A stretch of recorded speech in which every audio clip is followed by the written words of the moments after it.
Alright mga kabiyahero, dito na naman ang ating kabayahero at magbiyahe na tayo. Biyahe ng bus sa Dinagat Island patungong NCR.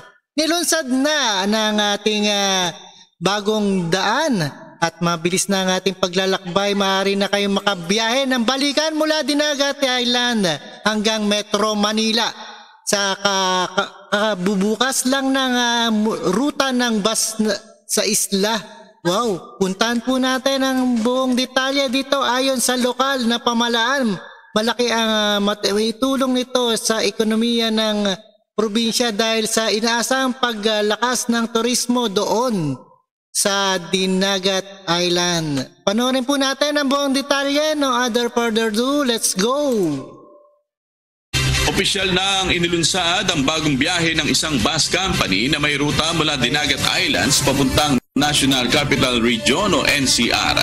Ayon kay Governor Nilo Demeri Jr. ng Dinagat Islands, isang magandang senyales ito upang mapalakas pa ang koneksyon ng probinsya ng Dinagat sa iba't ibang mga lugar sa bansa. Malaking tulong din anya ito sa ekonomiya ng buong probinsya dahil sa inaasang paglakas ng turismo, punsod ng mas pinadaling biyahe patungo sa kanilang lugar.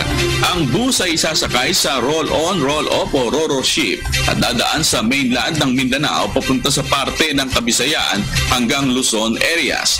Mula Dinagat Islands, tatagal ang biyahe ng 2 hanggang 3 araw. Ang last destination nito ay sa Parañaque Integrated Terminal Exchange o PITX sa NCR. Alright, ayan, mapapabilis na ang buhay natin sa biyahe sa Dinagat Island patungong NCR. Maraming salamat sa inyo and peace out.